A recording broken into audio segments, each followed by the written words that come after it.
Bismillahirrahmanirrahim. Assalamualaikum warahmatullahi wabarakatuh.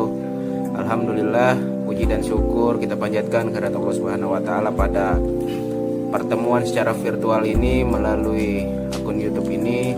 Kita dapat dipertemukan kembali, dapat diberikan kesehatan sehingga kita bisa melaksanakan tugas kita di Institut Bisnis Muhammadiyah Bekasi. Pada kesempatan kali ini izinkan saya memperkenalkan diri. Yang pertama, nama saya Dwi Arbiantoro, saya dari Prodi Manajemen Malam. NIM saya 202612010003. Yang saya hormati dosen Statistika Bisnis Institut Bisnis Manajemen Bekasi, Bapak Ahmad Mundadir, yang telah memberikan tugas pada kesempatan kali ini. Saya akan menjelaskan tentang pertemuan ke-14, yaitu uji hipotesis dan hipotesis lanjutan.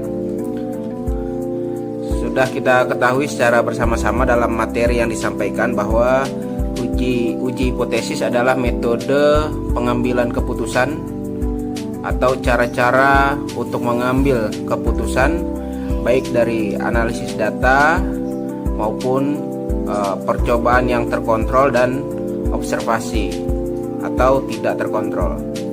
Uji hipotesis merupakan cabang ilmu statistika yang banyak sekali dipergunakan untuk menguji kebenaran atau keabsahan suatu pernyataan baik secara statistik dan untuk menarik kesimpulan apakah kita dapat menerima atau menolak pernyataan tersebut.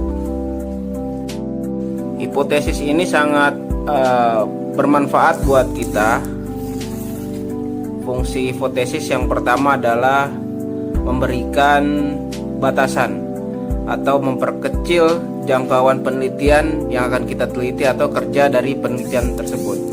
Yang kedua, menyiapkan kepada peneliti tentang kondisi fakta dan hubungan antar fakta yang kadangkala hilang begitu saja dari penelitian itu sendiri. Yang ketiga, hipotesis sebagai alat yang sederhana dalam memfokuskan pada fakta dan data yang tercatat mungkin secara terpisah-pisah atau bercerai-berai tanpa terkoordinasi ke dalam satu kesatuan penting dan menyeluruh. Dan fungsi hipotesis diantara lain sebagai panduan dalam pengujian serta penyesuaian dengan fakta dan antar fakta yang lainnya. Ada beberapa fungsi hipotesis penelitian menurut beberapa ahli yang didapatkan dari buku, baik itu internet ataupun yang lainnya. Di antaranya adalah hipotesis penelitian berfungsi untuk peneliti untuk melihat atau mempersoalkan hubungan antar variabel. Hipotesis penelitian berfungsi sebagai penjelasan sementara tentang gejala-gejala penelitian serta memudahkan perluasan pengetahuan dalam suatu hubungan penelitian. Dari uraian tentang fungsi hipotesis penelitian tersebut, tentu saja kita mampu untuk memberikan gambaran bahwasanya pencantuman subbab sebagai dalam karya tulis, baik skripsi maupun tesis dan disertasi atau yang lainnya, adalah untuk membantu peneliti kita sendiri dalam melakukan penelitiannya, atau sederhananya juga bisa dikatakan bahwa fungsi hipotesis penelitian di sini adalah untuk dijadikan pedoman dalam sebuah penelitian.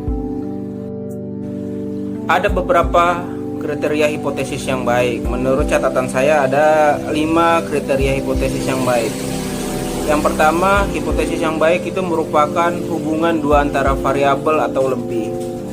Yang kedua, disusun dengan jelas menggunakan kalimat yang deklaratif.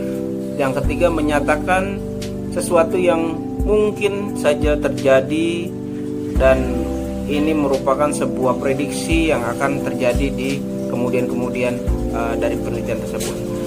Yang keempat, mampu menjelaskan kenyataan yang menjadi masalah utama. Artinya mampu mendeskripsikan masalah-masalah utama ketika penelitian itu sedang diuji hipotesis.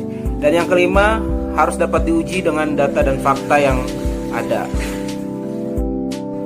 Kita ketahui secara bersama-sama bahwa hipotesis itu terbagi menjadi dua jenis.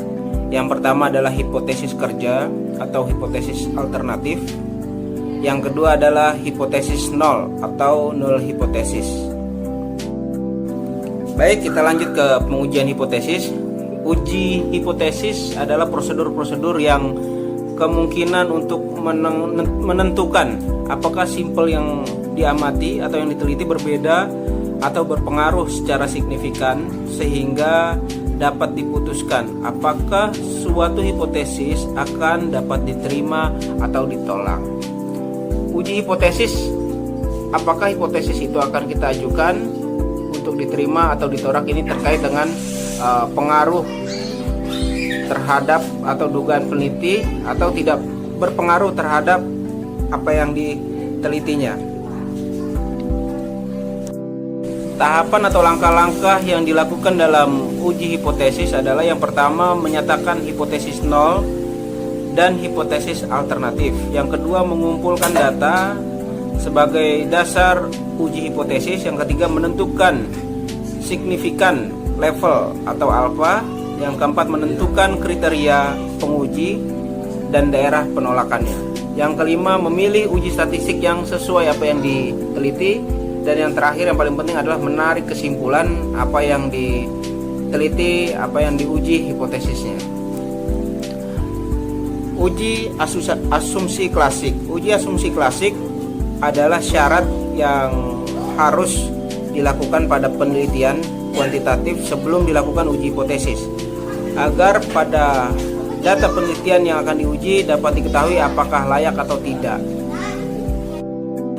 Dari uji asumsi klasik dapat kita bahas mengenai apa saja poin-poin yang ada di dalam uji asumsi klasik. Yang pertama adalah uji normalitas. Uji normalitas dilakukan untuk menguji apakah pada suatu model regresi suatu variabel independen dan variabel independen ataupun keduanya mempunyai distribusi normal atau tidak normal.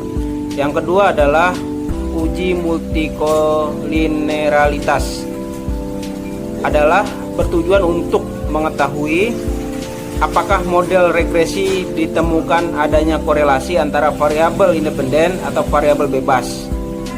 Yang ketiga adalah uji heterosedastisitas. Uji ini bertujuan untuk melakukan uji apakah pada sebuah model regresi terjadi ketidaknyamanan antara varian dari sebuah residual dalam suatu pengamatan ke pengamatan lainnya. Dan yang terakhir uji autokorelasi. Ini autokorelasi dapat muncul karena observasi yang berurutan sepanjang waktu, berurutan dalam arti tidak terputus, yang berkaitan dengan satu sama dengan yang lainnya.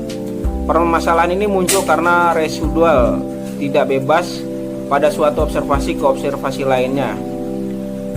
Rantes merupakan bagian dari statistik non-parametrik yang dapat digunakan untuk kita melakukan pengujian apakah antar residual terjadi korelasi yang tinggi.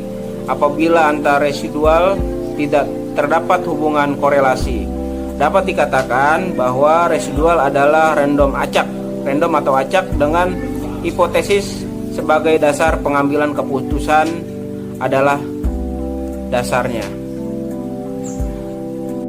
Sebagai contoh soal 1, berikut saya tampilkan salah satu jenis contoh soal.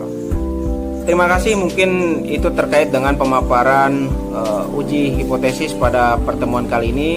Sekali lagi saya mohon maaf apabila terdapat kesalahan dan kekurangan dalam presentase tentang uji hipotesis ini.